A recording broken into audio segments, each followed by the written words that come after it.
BFM Business, BFM Crypto, le club. BFM Crypto, le club, comme tous les jours jusqu'à 17h sur BFM Business avec nos trois invités. On sera dans un instant avec Pierre Noisa qui est avec nous en studio. Bonjour. Bonjour Étienne. Je rappelle que vous êtes président, fondateur de Paynium. On a également le plaisir d'accueillir Grégory Raymond qui est avec nous de The Big Whale. On parlera dans un instant des crypto-monnaies, leurs réactions par rapport à ce qui s'est passé, SVB, Crédit Suisse, etc. Mais juste avant, on va rejoindre les membres de la cellule d'info d'experts de Bourse Direct et notamment Valentin Nico. Bonjour Valentin Nico, merci d'avoir répondu à l'appel de BFM Business pour regarder là ce qui se passe sur les marchés des cryptos par rapport à ce qui s'est passé sur SVB, Crédit Suisse et puis là surtout cet après-midi la BCE, la Banque Centrale Européenne qui a quand même augmenté ses taux de 50 points de base malgré le contexte. Comment aujourd'hui évoluent les crypto-monnaies ? Alors bonjour Étienne, on a un marché crypto qui se porte très bien depuis maintenant quelques temps et qui poursuit ces figures de retournement qui avaient été engagées sur le début d'année.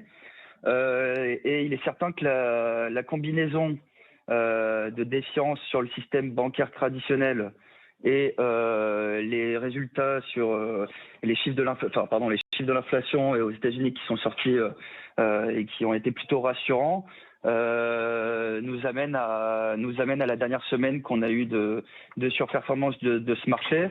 Et on arrive même techniquement sur des zones de résistance très importantes qui donneraient un gros signal d'achat, il me semble, si on les dépassait, à savoir les 25 000 $ sur le Bitcoin et les 1750 $ sur l'Ethereum. Donc bien évidemment, il faudra suivre là, et il semble que la séance nous donne une indication sur la tendance du marché à aller vers les actifs risqués.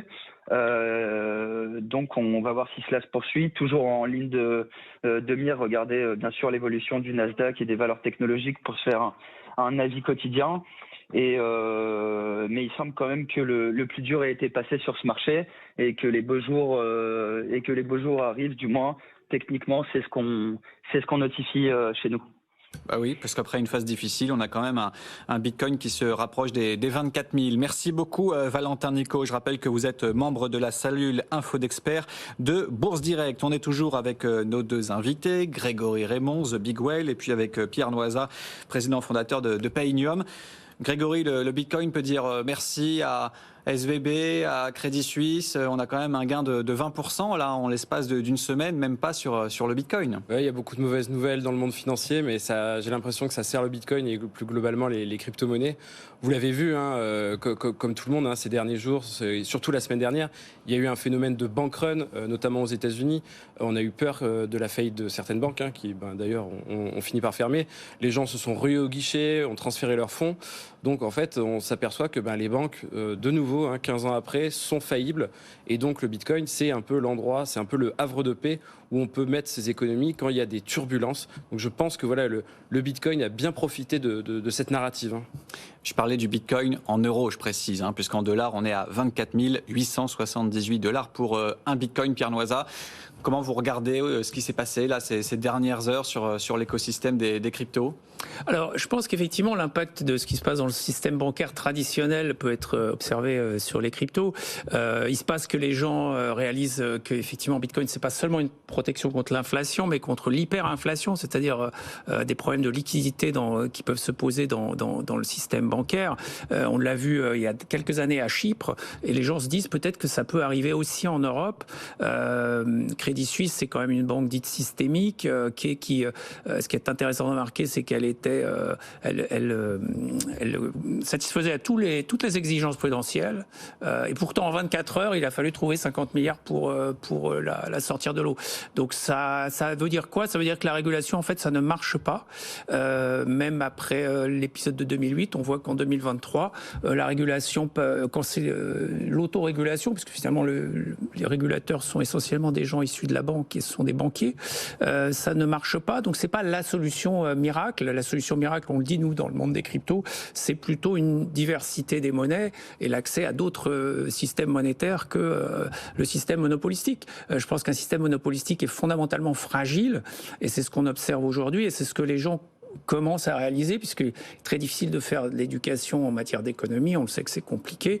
Par contre, quand il y a des événements comme ceux-là, on peut en tirer des leçons et ça favorise l'adoption certainement de Bitcoin. C'est hyper intéressant ce qui est en train de se passer, parce que le Bitcoin a été créé donc en 2008-2009, donc dans le sillage de la précédente crise financière.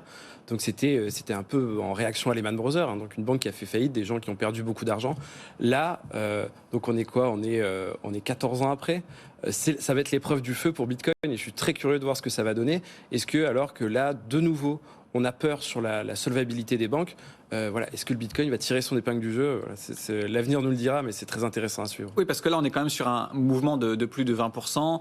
On l'a entendu il y a un instant avec Valentin Nico, il y a des effets techniques, etc. Mais l'autre tout, ça sera de voir si on a un Bitcoin qui va réussir à tenir les niveaux actuels ou on est sur juste une simple spéculation par rapport à ce qui se passe aux États-Unis, Pierre Noiza. Oui, de toute façon, pour ceux qui nous écoutent, surtout ce sont des particuliers, il faut envisager Bitcoin comme un placement plutôt de long terme. Moi, je recommande au moins 3 ans d'horizon pour un investissement dans les cryptos pour être, je dirais, à l'abri de toute mauvaise surprise. Mais c'est certainement le bon moment pour rentrer. On peut s'attendre à d'autres turbulences effectivement dans le système bancaire. Donc tout ce qui sera placé sur Bitcoin est au moins à l'abri d'une crise systémique du système bancaire. C'est pas très rassurant quand même ce que vous nous dites là.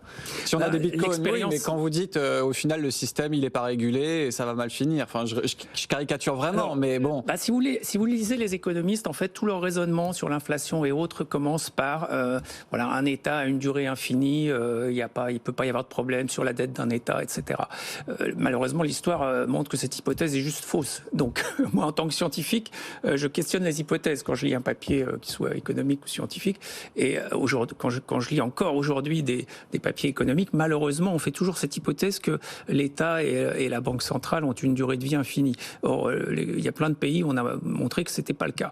Donc, je pense qu'il faut être conscient de ça, surtout dans des périodes de turbulence. Il y a quand même une guerre en Ukraine. Il y a des problèmes majeur avec le climat, donc il faut pas se tromper. On est vraiment dans une zone de turbulence et le système monopolistique est extrêmement dangereux du fait qu'il est un monopole en fait. Ce qui vous fait peur, c'est quoi ? C'est le système bancaire ou c'est le fait que la BCE, elle n'arrivera pas à suivre ?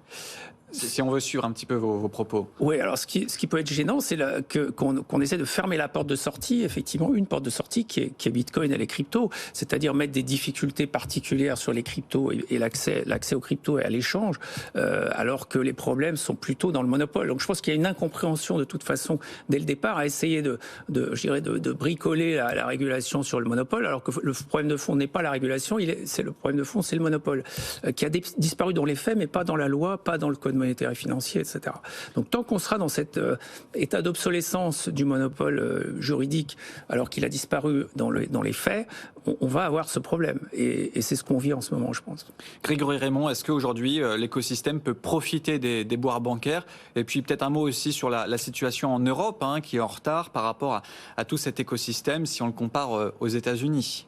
Déboires bancaires, dans quel sens ? Dans le déboire bancaire, dans le sens où on se rend compte qu'il y a des banques qui sont en difficulté et qu'il y a peut-être certains particuliers ou certains acteurs qui vont choisir de mettre leur liquidité sur des cryptoactifs au lieu de laisser des liquidités en euros ou en dollars, par exemple. Oui, c'est assez probable. Je pense que ça va arriver. Mais d'ailleurs, moi dans mon cercle, notamment amical, les gens en fait qui ont investi dans le Bitcoin, par exemple en 2020, 2021, en pensant que c'était un hedge contre l'inflation, là, ça s'est pas révélé un hedge aussi efficace que ça. Ces gens-là sont en train de se redemander, bon, en fait, les banques sont faillibles. Est-ce que je mettrais pas un peu de mes économies dedans ? Oui.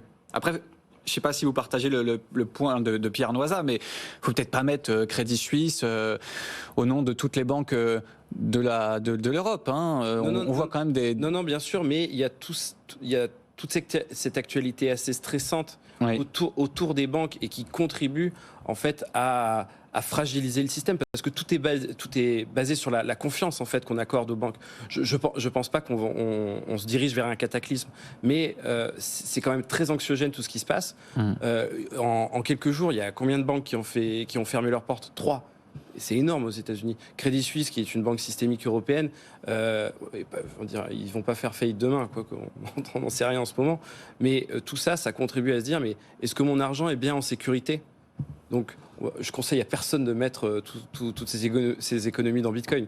Peut-être que Pierre a une opinion différente. 10%, on a toujours dit 10%. Mais en tout cas, de diversifier en mettant une partie dans Bitcoin, je pense que ça, c'est quelque chose qui est en train de se diffuser dans l'esprit des gens.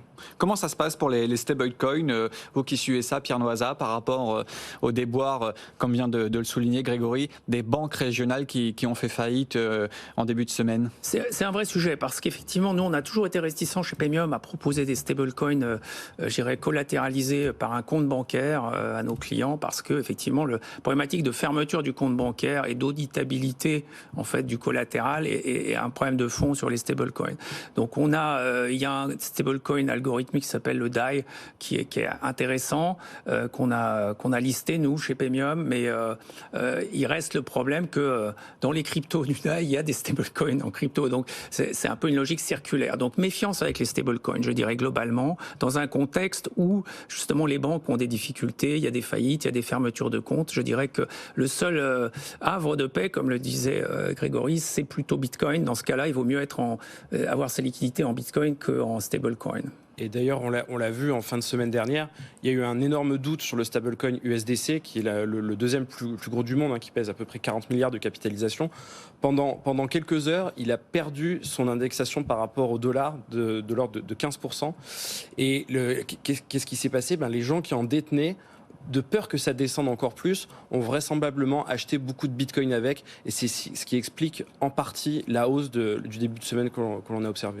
Oui, ça c'est à suivre dans les prochaines semaines. C'est quoi les éléments qu'il faudra surveiller par rapport à cet univers crypto? Alors bien sûr, il y a le secteur bancaire, mais j'imagine également qu'il faudra surveiller certains points. Aujourd'hui, Pierre Noisa, par rapport à l'écosystème, quand on regarde également certaines actualités, on a Binance qui a fait des annonces importantes sur l'écosystème par rapport à ce qui s'est passé ces dernières heures. Vous avez raison, Étienne. Je pense qu'il faut aussi regarder les signaux positifs pour les cryptos. Il y a les signaux négatifs sur le système bancaire qui créent une inquiétude générale sur la finance, donc sur les cryptos. Mais pour les cryptos, pour moi, il y a énormément de bonnes nouvelles sur le plan technologique. Nous suivons des startups qui travaillent sur l'infrastructure, les systèmes de paiement. Donc, on est en passe d'avoir des systèmes qui commencent à émerger, qui vont vraiment faire concurrence à Visa ou Mastercard. Et puis, on peut avoir des groupes comme AXA, par exemple, un groupe du CAC 40, donc un géant de l'assurance qui s'est enregistré à l'AMF comme Paymium, j'ai envie de dire, pour traiter des cryptos. Donc, on voit que l'adoption se fait à bas bruit par des petits mouvements comme ceux-là, et pour moi c'est extrêmement encourageant en fait par rapport à l'avenir que nous on voit dans le long terme. On n'est pas sur je dirais le conjoncturel, comme je le disais, on est plus sur des horizons de 3 ans où la progression de Bitcoin est avérée historiquement sur des périodes de 3 ans. Un mot, ça me revient quand même par rapport à ce qui se passe, Grégory Raymond, ce qui se passe sur le secteur bancaire. Est-ce que aujourd'hui on pourrait avoir des difficultés dans certaines entreprises? On se souvient notamment l'année dernière de FTX, par rapport à ce qui s'est passé sur les banques régionales américaines. Est-ce qu'il peut y avoir un effet domino sur certains acteurs américains, ou pas qu'américains, par rapport aux faillites de certaines banques? Est-ce que ça peut toucher l'écosystème? Parce que là, en fait, on parlait des conséquences sur les cours, donc des investisseurs qui achètent des crypto-monnaies par rapport à ce qui s'est passé, mais est-ce que ça peut impacter le secteur, le fragiliser dans son ensemble? Incontestablement, oui, parce que parmi les 3 banques qui ont fermé leurs portes aux États-Unis la semaine dernière, il y en a 2 qui concentraient la plupart de l'économie crypto aux États-Unis. C'est-à-dire, vous êtes une entreprise crypto, il y avait quasiment que 2 portes auxquelles frapper pour avoir un compte en banque. Donc c'était Silvergate et Signature Bank. Aujourd'hui, si on veut ouvrir un compte, c'est un peu plus compliqué, mais j'ai posé la question cette semaine au CEO de Bitstamp, qui est l'un des plus vieux exchanges encore actifs, avec Paymium, bien sûr, mais qui est présent aux États-Unis, et il nous disait, oui, effectivement, donc la fermeture de ces 2 banques est un gros problème. Par contre, il y a beaucoup d'autres banques qui ne crient pas sur tous les toits qu'elles sont ouvertes aux cryptos, mais elles sont là. On peut citer JP Morgan, on peut citer la banque Mellon de New York. Donc en fait, il y a quand même encore des banques qui veulent les acteurs crypto. Et surtout, même si là, à court terme, c'est un peu embêtant que ces 2 grosses banques soient fermées, il y avait trop de concentration. Donc c'est pas bien que tout le risque crypto soit sur 2 seules banques. Donc là, il va y avoir plus de diversification du risque aussi. Donc je pense que sur le long terme, c'est bon. Mais là, enfin, il y a quand même aux États-Unis beaucoup de gens qui disent oui, mais le gouvernement a fait fermer ses banques parce qu'elles sont crypto. Bon, c'est un peu plus compliqué que ça. Est-ce qu'il y a un risque aussi pour les détenteurs de crypto si demain il y a des établissements qui mettent la clé sous la porte, comme on a pu le voir un peu avec FTX Eh bien, potentiellement oui, parce que par exemple Circle, donc qui est l'entreprise qui émet le stablecoin USDC, elle a des dollars en banque. Si on lui ferme son compte en banque, c'est très compliqué. Et si plus personne veut d'elle pour ouvrir son compte en banque, potentiellement le stablecoin ne vaut plus rien. Donc oui, ça peut poser un énorme problème pour le secteur. Il pèse plus de 40 milliards ce projet. Pierre Noisa, comment vous voyez aujourd'hui cette situation ? On rappelle que vous êtes fondateur de Painium. Oui, ça nous incite à continuer à faire ce que nous faisons depuis toujours, c'est-à-dire ne pas placer les fonds des clients en crypto. Donc les bitcoins qui nous sont confiés restent des bitcoins, on ne les place pas. C'est la grande différence pour moi entre l'univers crypto et l'univers de la finance traditionnelle. Certains essaye de faire ce qu'on appelle la DeFi, donc c'est promettre des rendements avec les cryptos. Je pense que c'est effectivement extrêmement dangereux, objectivement, surtout en ce moment. Donc nous, chez Painium, on va continuer à faire ce qu'on fait, c'est-à-dire qu'on est en full réserve, on garde 100% des actifs de nos clients en tant que tels que ceux qui nous ont confiés, on ne les place pas et on va continuer à cette politique pour encore longtemps, je pense. Parce qu'il y a d'autres acteurs, en fait, on rappelle un petit peu les règles pour les gens qui débarquent, où vous confiez vos bitcoins et puis après, eux, ils utilisent cet argent un petit peu comme une banque traditionnelle. Voilà, pas forcément pour le faire un rendement, tout à fait. Sauf que en ce faisant, ils vont placer vos bitcoins dans ce qu'on appelle des altcoins, c'est-à-dire d'autres projets, et donc ils vont prendre des risques avec vos bitcoins. Et là, vous avez un risque de perte en capital qui est extrêmement important. Mais ça, c'est transparent, on le sait. Quand on met son argent quand les acteurs sont honnêtes, oui, mais pas toujours. Voilà, dans le cas de FTX, on a vu que ça pouvait mal se passer quand il y avait des choses qui étaient opaques. Donc nous, on préfère être transparent et dire on les place pas. Voilà, c'est plus simple. Notre vie à nous est plus simple et celle de nos clients aussi, on pense. Maintenant, je disqualifie pas tout ce qui se fait en matière de rendement. Je dis, il faut être vigilant sur les fausses promesses. Voilà, il faut faire très attention à ce qu'on vous promet et exercer son éthique. On ne promet rien chez Painium, juste le gardiennage des cryptos. Vous allez retrouver vos cryptos et vous allez probablement faire une plus-value si vous gardez vos bitcoins sur une durée suffisamment longue. Comment vous voyez ça, vous, chez The Big Whale ? On rappelle, vous êtes un média, donc vous êtes en contact avec votre communauté, etc. C'est un point de vue qui fait consensus, ou dans l'univers crypto, Non, ça fait totalement consensus. Et je voudrais rappeler que vivre l'expérience Bitcoin de la façon la plus totale, c'est en fait de conserver soi-même ces bitcoins, de ne pas les laisser un tiers. Bon, peut-être que Pierre va pas aimer que je dis ça, parce que c'est une plateforme d'échange aussi, Painium. C'est pour les clients avertis. Comme tu dis, l'idéal, c'est de les garder soi-même, mais ça suppose d'être quand même un peu averti. Et il y a beaucoup de clients qui, on le constate nous, préfèrent les laisser chez Painium. Mais s'ils ont les compétences informatiques pour garder leur bitcoin eux-mêmes, bien sûr qu'on les encourage à le faire. Voilà, c'est exercer sa souveraineté sur son argent. Ce qui n'est pas possible, en fait, à l'heure actuelle, à part si on conserve des billets sous son matelas, mais bon, il y a toujours un risque. Voilà, avec Bitcoin, on peut conserver de la valeur en grande quantité chez soi, que personne ne peut prélever. Et ça, c'est quand même une innovation assez importante, je pense. Il nous reste un peu moins de 5 minutes pour aborder deux actualités qui ont marqué ces dernières heures, notamment le cas de KuCoin. C'est comme ça, je ne me trompe pas. C'est un concurrent asiatique, je crois. Voilà. Oui. Non, c'était sur la prononciation. Je demandais confirmation. La Joker. On dit KuCoin. KuCoin. Bon, tout va bien. Avec donc la SEC, c'est le gendarme américain qui montre un petit peu les faiblesses un petit peu du modèle de KuCoin. Voilà, comme c'est un concurrent, je préfère que Grégory en parle, mais il est clair qu'il y a des problèmes de transparence pour ces acteurs et là pour le coup et de gardiennage de la monnaie fiat aussi, pas seulement des cryptos. Donc je ne sais pas si tu veux en dire un mot. Il y a un avant et un après FTX, notamment aux États-Unis. Et là, en fait, la SEC, donc le régulateur américain, part du principe que il faut être sceptique et très très très exigeant avec toutes les plateformes qui conservent de l'argent crypto ou pas pour le compte de particuliers. Donc KuCoin est en train de s'y frotter. C'est un exchange qui est quand même assez vieux, mais voilà, qui reste assez nébuleux aussi. Je dois le dire. J'ai pas une confiance totale dans ce. Tout à fait opaque. Opaque. C'était un exchange asiatique qui a changé de très nombreuses fois de siège social, de pays. Qui fuit un peu certaines régulations. Donc que la SEC s'y intéresse, Finalement, je trouve pas ça très étonnant. Mais finalement, c'est pas plus mal que le régulateur soit plus exigeant depuis FTX. Même en tant que journaliste, moi, je suis un peu comme le régulateur américain. Je suis encore plus sceptique qu'avant depuis FTX. C'est pas parce qu'un exchange nous dit qu'il est 100% sécurisé, qu'il n'utilise pas l'argent de ses clients, qu'on est obligé de le croire. Donc l'exchange doit démontrer par A plus B que c'est le cas. Un dernier mot également de ce qui se passe du côté de AXA, annonce qui a été faite il y a quelques jours maintenant, avec l'obtention de PSAN, donc c'est pour les actifs numériques, ils ont une certification à ce sujet. Alors pour l'instant, on ne connaît pas trop leurs intentions, mais AXA nous dit, on le prend comme ça, maintenant on a les mains libres, je caricature un petit peu, Pierre Noisa, mais au moins comme ça, maintenant qu'ils ont cet agrément PSAN, ils ont les mains libres et ils pourront traiter des actifs numériques s'ils le souhaitent. Voilà. Alors après, le domaine de l'assurance, il y a beaucoup d'applications des cryptos qui sont extrêmement intéressantes et que AXA, à ma connaissance, n'a pas encore proposé commercialement, en tout cas, mais notamment ce qu'on appelle les assurances paramétriques, c'est-à-dire un remboursement qui se déclenche en fonction d'un paramètre, par exemple météo, qui vous dit voilà, si la température dépasse tant de degrés, vous êtes payé.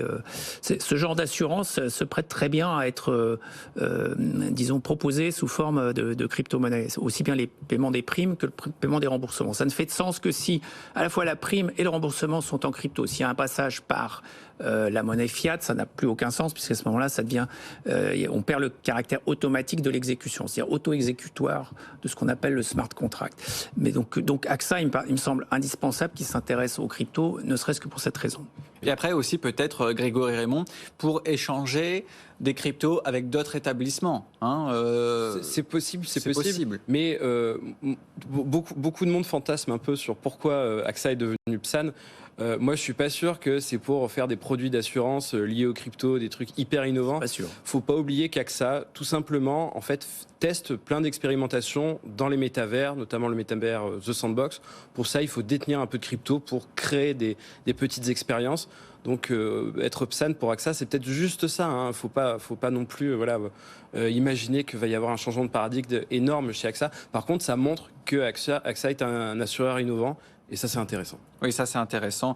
Rappelons que pour l'instant, on ne connaît pas leurs intentions. Comme vous l'avez dit, ça sera à suivre dans les prochaines semaines. Merci beaucoup, Grégory Raymond. Je rappelle votre média, The Big Whale, que vous avez cofondé l'année dernière. C'est bien ça. Exactement, on fait bientôt nos 1 an. Bientôt les 1 an, ça sera à suivre. Merci beaucoup, Grégory. Merci également à Pierre Noisa de nous avoir accompagnés aujourd'hui. Je rappelle que vous êtes président fondateur de Paynium. Et puis on remercie Valentin Nico, qui était également avec nous au début de l'émission pour faire un point technique sur les crypto-monnaies.